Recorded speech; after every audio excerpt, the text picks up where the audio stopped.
നമുക്ക് ഇന്ന് പുതിയൊരു വീഡിയോ ആയിട്ട് വന്നിട്ടുണ്ട്. ഇന്നത്തെ വീഡിയോ എന്താണെന്ന് മനസ്സിലായോ? ഇന്നൊരു പുതിയ സംഭവം നിങ്ങളെ ഞാൻ കാണിക്കാൻ പോയി. ഇത് എന്താണെന്ന് മനസ്സിലായോ മക്കളെ? വാ നമുക്ക് കാണാം. പുതിയ വീഡിയോയിലേക്ക് പോകുന്നതിന് മുമ്പ് എല്ലാവരും അമ്മക്കളോട് കൂട്ടുകൂടണം, മറന്നു പോകരുത്. തിരിച്ചു പറയത്തില്ല. നമുക്ക് വീഡിയോയിലേക്ക് പോകാം കേട്ടോ. ഈ പുല്ലെല്ലാം ഇന്നൊന്നും അമ്മട്ടി വെച്ച് വേറൊരു സംഭവം പുതുതായിട്ട് വാങ്ങിച്ചിട്ടുണ്ട്. അതും വെച്ച് ഞാനിന്ന് പറിച്ചെടുക്കാൻ പോകണം. മൂടോടെ പറിച്ചെങ്കിലും ഒക്കത്തുള്ളൂ, ഇല്ലെങ്കിൽ പിന്നെ കിളിച്ചു വരും.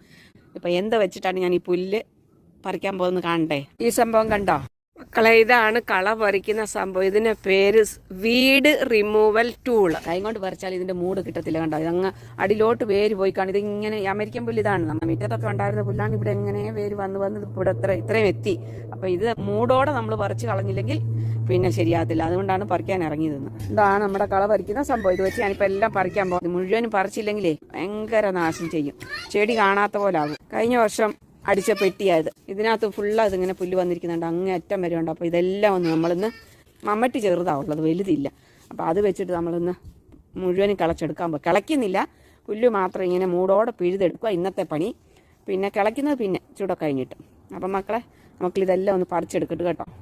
ഈ ഒരു സംഭവം ഉണ്ടല്ലോ, ഇത് വലിയ ശല്യം. ഒരെണ്ണം ഉണ്ടെങ്കിൽ മതി, ഇതങ്ങ് വേര് പിടിച്ച് അങ്ങ് മുഴുവൻ പിടിക്കും, കൃഷി സ്ഥലവും നശിപ്പിക്കും. അതുകൊണ്ട് ഇതിനെ അടിയോടെടുക്കണം. നമ്മൾ മമ്മട്ടി കൊണ്ടൊന്നും കളച്ചെടുത്തല്ല, ഇതുകൊണ്ട് കുത്തി നല്ല അടിയിൽ വരയ്ക്കും, കുത്തി ഇറക്കി നല്ല വേര് മുഴുവനോടെ പറിച്ചെടുത്താലേ ഈ സംഭവത്തെ നമുക്ക് ഇവിടുന്ന് മാറ്റാൻ പറ്റുള്ളൂ. ഇതിങ്ങനെ താഴോട്ട് നല്ല ബലത്തിൽ കുത്തി ഇറക്കിയിട്ട് ഇങ്ങനെ വട്ടത്തിൽ തിരിച്ചിട്ട് അതിങ്ങനെ പൊക്കിയെടുത്താൽ അടിയിൽ നിന്ന് വേരോടെ വരും. കണ്ടോ മക്കളെ, ഈ ആനച്ചോടി അങ്ങ് നിറഞ്ഞു നിൽക്കുക. ഇത് മൂടോടെ പറിച്ചില്ലെങ്കിലേ കണ്ടോ, ഇവിടെ എല്ലാം ഈ സംഭവമാണ് നിൽക്കുന്നത്. പറിച്ച് കളയാനുള്ള സൂത്രം ഉണ്ടല്ലോ, അതുകൊണ്ട് പിന്നെ കുഴപ്പമില്ല. എൻ്റെ മക്കളെ, എൻ്റെ ഈ ആനച്ചോടി എങ്ങനെ പറിക്കാൻ പറ്റും? കളത്തുമ്പായിട്ടോ കൈവച്ചോ ഒന്നും വലിച്ചു പറിക്കാൻ പറ്റില്ല. അപ്പോൾ അതിന് ഈ ടൂള് നല്ല ഉപയോഗമാണ്. അപ്പോൾ അത് വെച്ചാണ് ഇപ്പം ഞാൻ പറിക്കാൻ പോകുന്നത്. നോക്കണേ, ഇങ്ങനെ അങ്ങോട്ട് കറക്റ്റ് ആ ചെടിക്കും കുഴപ്പം വരരുത്. നമ്മുടെ ഈ കുണാപ്പും ഇങ്ങനെ വരണം, ഈ ആനച്ചോടി ഇങ്ങനെ വരണം. കണ്ടോ, ഇങ്ങനെ നമുക്കിങ്ങനെ വേരോടെ പറിച്ചെടുക്കാൻ പറ്റും. അപ്പോൾ ഇതാണ് ഈ സംഭവം, കള പറിക്കുന്ന സാധനമായത്.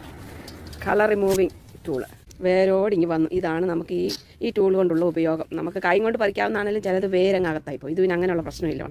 കണ്ടോ മക്കളെ, ആനച്ചോടി ഈ ഗ്യാപ്പ് കാണുന്നില്ല. അവിടെ മുഴുവൻ ഞാൻ കഴിഞ്ഞ വർഷം പറിച്ചെടുത്ത, പക്ഷേ ഈ വർഷം അപ്പുറത്ത് മാറി വന്നിരിക്കുന്നത്. ഇതിന് ഈ പൂ മുഴുവൻ പൊട്ടിത്തെറിച്ച് എല്ലായിടത്തും അങ്ങ് വരും. ഇവിടെ പുല്ലാണ് മുഖ്യം. ആ പുല്ലിന് നടുവിലെല്ലാം ഇത് ഇഷ്ടം പോലെ കിടപ്പുണ്ട്. കണ്ടോ, ഇതൊരു വല്ലാത്ത ശല്യമാണ് കേട്ടോ. ഒത്തിരി എണ്ണം കിളിച്ചു വന്നിട്ടുണ്ട്. ഈ സൈഡിലെ മാത്രമേ പറിച്ചിട്ടുള്ളൂ മക്കളെ. ഭയങ്കര വെയിലാണ് കേട്ടോ. അത് എത്രയും പിന്നെ നമുക്ക് വേസ്റ്റ് ഇതെല്ലാം ഗാർബേജിൽ കൊണ്ട് കളയേണ്ടതാണ്. ഭയങ്കര വെയിലാണ് കേട്ടോ, നല്ല ചൂടുണ്ട്. മക്കളെ, 2 ദിവസം ഞാൻ ഇങ്ങോട്ട് ഇറങ്ങിയില്ല. ഇതെല്ലാം വീട് പറിച്ചിട്ടതാണ്. അതുകൊണ്ട് പിന്നെ കിടന്നങ്ങ് കിളിച്ചു. മണ്ണൊന്നും ഉണങ്ങി വീണോട്ടെ എന്ന് വിചാരിച്ചാൽ ഇവിടെ ഇട്ടിട്ട് പോയത്. മണ്ണ് കാശ് കൊടുത്ത് വാങ്ങിച്ചല്ലേ മക്കളെ, അപ്പം നമുക്ക് കൊണ്ട് ഗാർബേജ് കളയാൻ പറ്റില്ല. പിന്നെ അങ്ങ് കിളിച്ച് കയറുക. അത് നമ്മളിവിടുത്തെ പുല്ലെല്ലാം പറിച്ച് കളഞ്ഞു കേട്ടോ. എല്ലാം കളഞ്ഞ് ക്ലിയറാക്കി. ഇനി ഇവിടെ ഒന്ന് കിളച്ച് ചട്ടിയിലെ പഴയ കഴിഞ്ഞ വർഷത്തെ മണ്ണെല്ലാം കൊണ്ട് ഇതിൽ കൊണ്ടുവന്ന് ഇറക്കി. പിന്നെ ചാണകപ്പൊടിയും വളവും ഉള്ള മണ്ണ് പിന്നെയും വാങ്ങിച്ച് അതിനകത്ത് കുറച്ചുകൂടെ നിറച്ച് ഇതൊരു 3/4 ഭാഗം ആക്കണം. കാര്യം ഇവിടുത്തെ മണ്ണൊക്കെ വെള്ളം ഒഴിക്കുമ്പോഴത്തേക്ക് അങ്ങ് താണു പോകും. അതാണ് ഇവിടുത്തെ മണ്ണിൻ്റെ വെയിറ്റ് കുറവാണ്. നമ്മുടെ അവിടുത്തെ തൊട്ട് അങ്ങനത്തെ മണ്ണല്ലല്ലോ, ഇപ്പോൾ മിക്സെല്ലാം മിക്സായി വരുന്ന.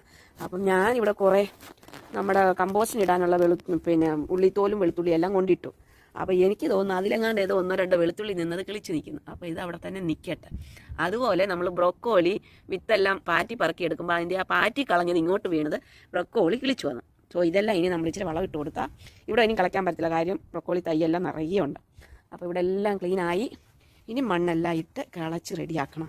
ഇത് നമ്മുടെ ചെറിയ കാബേജ് പൂ വരുന്നുണ്ട്. അടുത്ത വർഷത്തിന് വിത്തെടുത്ത് വെക്കണം.